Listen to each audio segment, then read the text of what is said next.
Hi guys! Aoi desu! Camilla desu!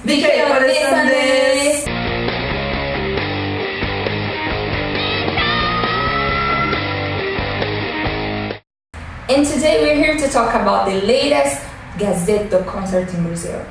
It happened on May 19th and we were there to check everything for you guys. Aoi-san, long time no see those GazettE boys, right? Yeah. I think their last time in Brazil was in 2016, 3 years ago. 3 years ago, yeah. That's the third GazettE concert in Brazil, and the first one was in 2013. Which is very rare for a Japanese band coming to a so distant country so often. You really think this is often? Every 3 years. It's kinda often, no? No? Yeah, okay. It could be more, but whatever. We arrived like 3 or 4 in the afternoon at the venue, and the line was huge. It was really huge. I heard that some people were sleeping there since 1 week before, like since the previous Sunday. Oh my god! Why? They must be really young. Yeah. I couldn't do it. And really have lots of free time. I was not in the second concert, but I went to the first one, and I can tell that between the first one and the third one, like the third one was the best by far. They looked so relaxed, so happy to be there. Like, I think that in the first concert they seems kind of apprehensive because they don't really know what to expect from the audience. Doesn't really know what to expect from the country, from everything. Like what? Brazilians like? Yeah, like why we're going to Brazil? Japanese? Nah, I don't think so. Yeah, but this time he was like, they are in home. Yeah, they are really happy. I wasn't in the previous concert, but this one was really good. I think it was the best. Although I wasn't in the previous concerts, I think this one was the best. Someone told me that. Usually bands hear what Brazil is like, what South America is like when it comes to concert and audiences. Maybe when they first came here, they were like, so somebody told me that Brazilians are like that. Yeah. Like, I don't know which countries they visited, but like Chile is like that, or Argentina is like that. You'll never know what you're going to find in reality. So maybe they were just too scared, like, oh my god, those people are really... Everybody was screaming like, wow! Japanese are not loud. I need the Gazette. But since it was their third time, I think they already knew what was waiting for them. I was at Uruha's side, so I was looking at him most of the time, and he was really happy. He was really, really energetic, and he was interacting with the audience a lot, really. At the end, he even gave his guitar to the audience, like, yeah, play with it. And people were like, I don't know, touching the strings. It was a really stupid sound coming up, like, dun, dun, dun. And he was like, oh my god, that's okay, touch it. That's something that they already told on the interviews, that the Brazilian audience and the Japanese audience, they are really, really different. Like, Brazilians simply don't stop. Even during the ballads, they just don't stop. In Japan, when a band play a ballad, usually the audience stands still, and they just appreciate the moment and the song, and they just like, they pay respect. I don't know what they do, but it's like they stand there and just clap hands and just listen. We are screaming all the time. Yes, Brazilians scream. They just scream and jump during the ballad. Yeah. What's wrong with us? What's wrong with these people? Let's talk about the set list. Falling, 9th Odd Smell, Gush, Agony. Yeah, they opened with Falling, obviously. It's from their latest album, so expected, okay. I really like the song, actually. Yeah, me too. It's a very nice single. Yeah, it's a good song to sing with. I think Gush is a very good song too. It's very energetic. People were really enjoying this song at the moment. But Agony was like, what? Agony I wasn't expecting at all. Like, when the drums started, I was like, oh no way, they're playing this. I cannot believe it, because Agony is one of my favorites, but it's really old. It's really old. 2007, I think. Yeah, it's from an album that they pretty much don't play anything from it anymore. Look at the rubbish. Yeah, so they started the drums, and I was like, oh my god, no way. Gosh! And I don't know where you were, but where I was, like in this area in front of Uruha, people didn't really know Agony very much. They were like standing still, like, what's that song? and it was like me and just a few people, like, oh my god, no way, really?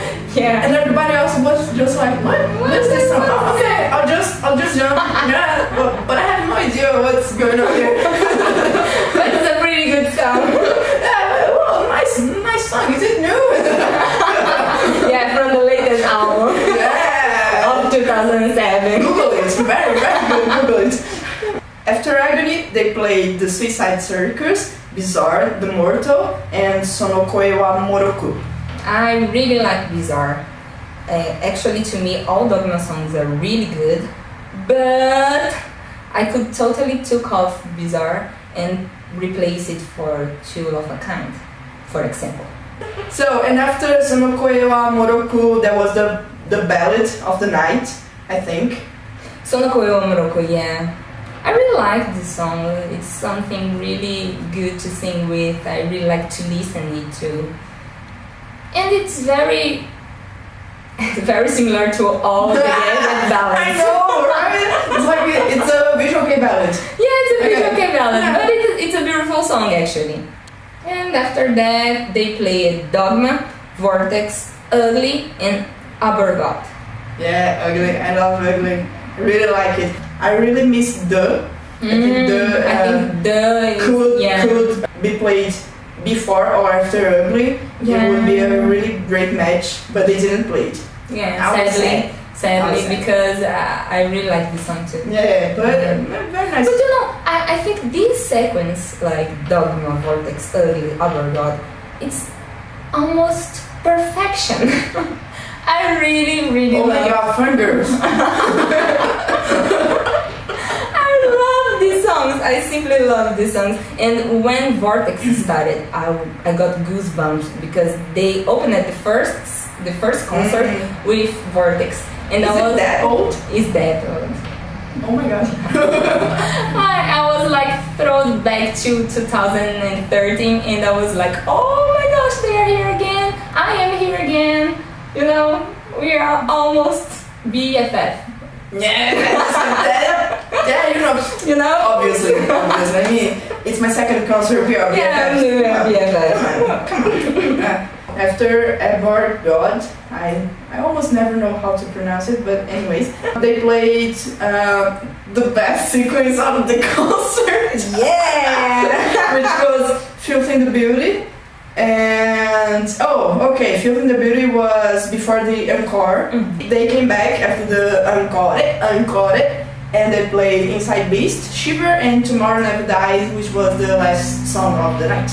Yeah, and you know, in a normal situation, I used to hate Shiver.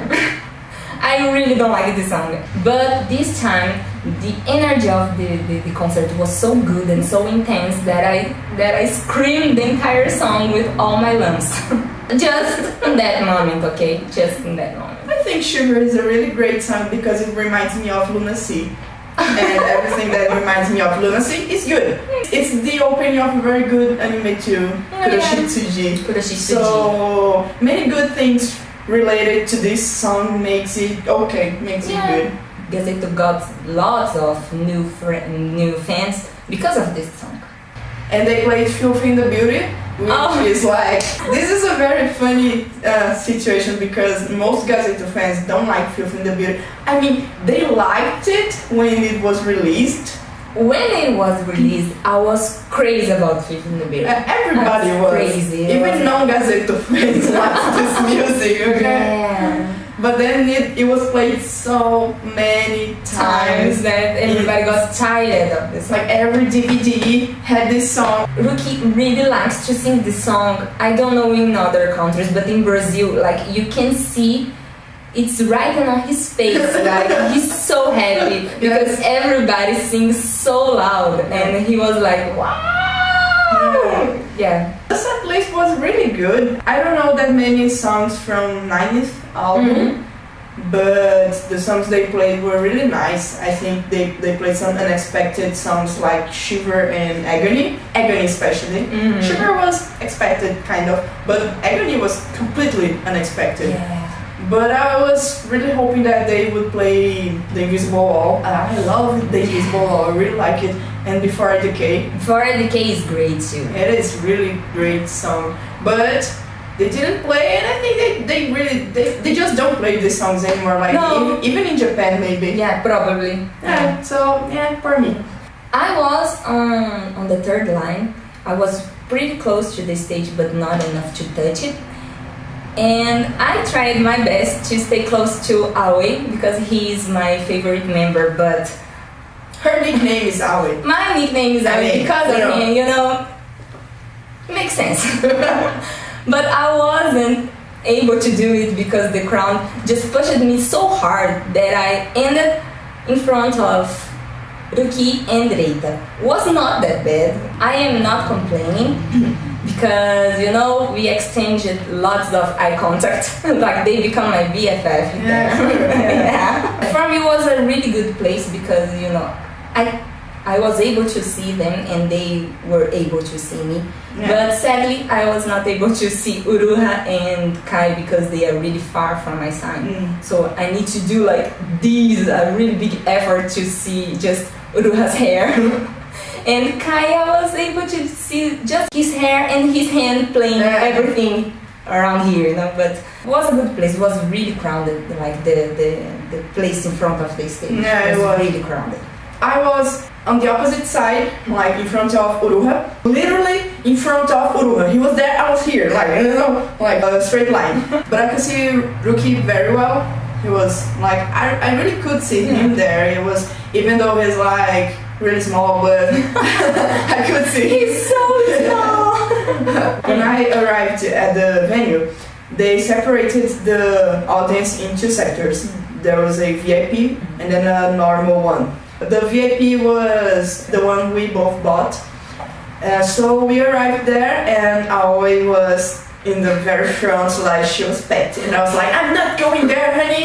So I just stayed at the end of the VIP sector, and it was really nice. It was really like spacious, not many people there.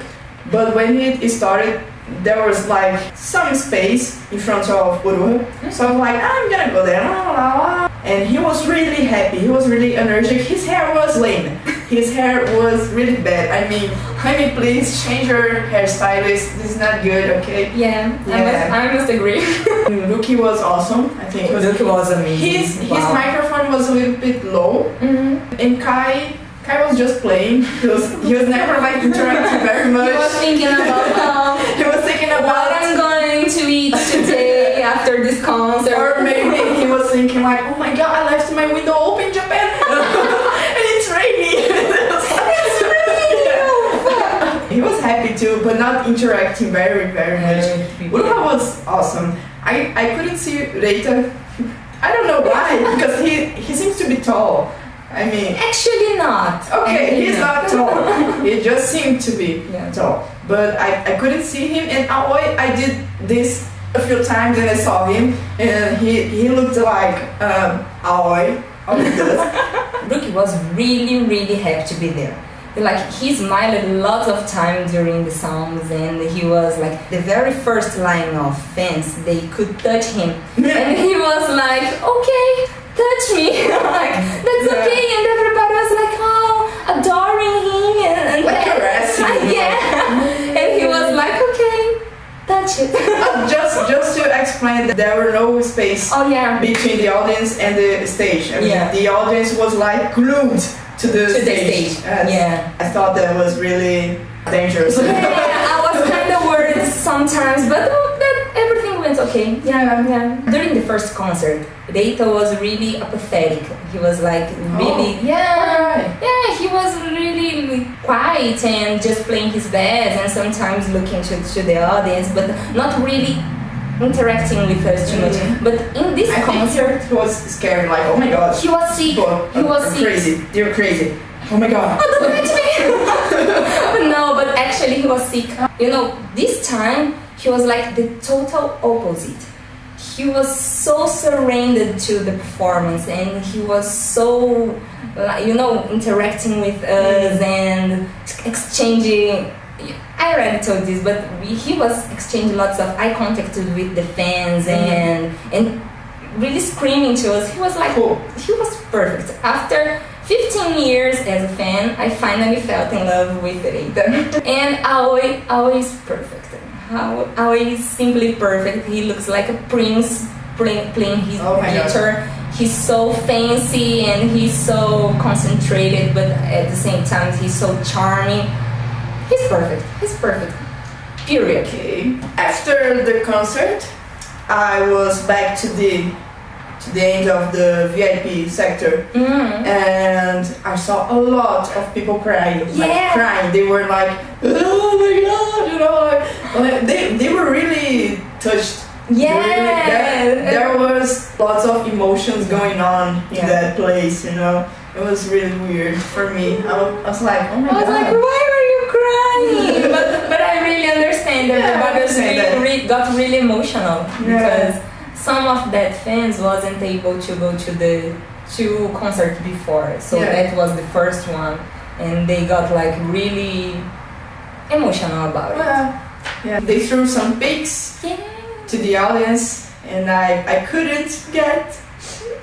No, but she got two. I got two at the end of this video. I got the Reita's one and I got Aoi's one.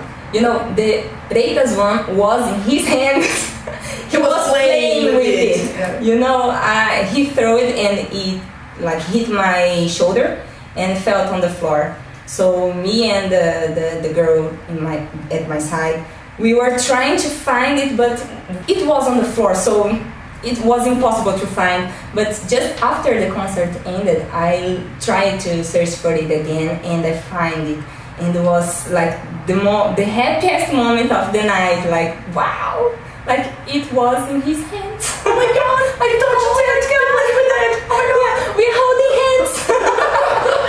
I totally get it. Yeah. It was Heidi. I would feel the same. Always one, the staff threw it to us. And I was like just passing, like going to the meet and greet area. And when I looked to the floor, there was like just one small pig alone and waiting for me. That's a lucky girl. Yeah, I was so happy. Like, wow. So about the meet and greet, they held a meet and greet at the venue, but. As crazy as it sounds, it was after the concert. Yeah. Why crazy? Because I've been to 3 meet and greets in my life. It's always before, right? Yeah. But GazettE for some reason did this after the concert when everybody was tired and like and sweated and everybody's makeup was like crazy. Yeah.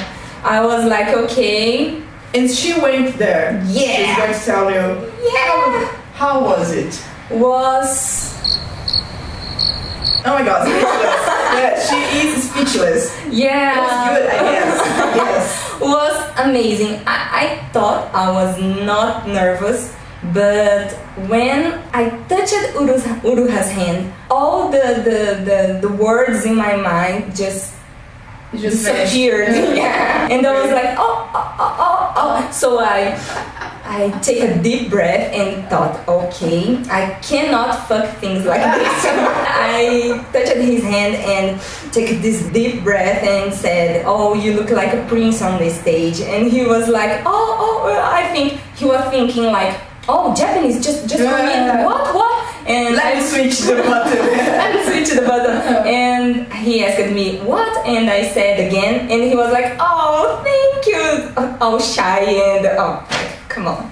Uru is not shy, so. But he said thank you, and I went to Kai. I was preparing a joke to propose to Kai, but when he smiles at me, I just melted and I just said I love you. And it was everything that I could say to him. The staff pulled me and put me in front of Duki, and I just greeted Duki and said thank you for coming back to Brazil with the band. And he was like, oh, you're welcome. And look at Aoi, all shy, and he is really shy. I'm not so that tall. I'm 165. Yeah. And I'm 164, so we're not like giants. Yeah, we're not giants, but I was wearing high heels, so I think I was like 174 around. And Uruha was my size. Kai was a little bit shorter, and Ruki was like this. The next one was Reita. It's funny because my mom really likes Reita, I think because the nose band, called her attention. And I said this to him, and he was like laughing and, oh, thank you, thank you. And oh, I'm the favorite of the mothers. And finally, my Prince Aoi, when I saw the shadow of his black hair, I was like, oh my gosh. And I had prepared a draw that I did in 2007 to him. I prepared everything because I always wanted to send or to give it to him in hands. So that was my chance. And I touched his hand and take a deep breath too. And Aoi-sama, I did this draw for you. And when I was about to explain that I always wanted to give it to him, the staff was pulling me back, and I was just able to say, I love you. And he was like, did they sign anything? No, just my heart. Oh, so it was like, okay. Anyway, so it was like a meet and greet only to say hi.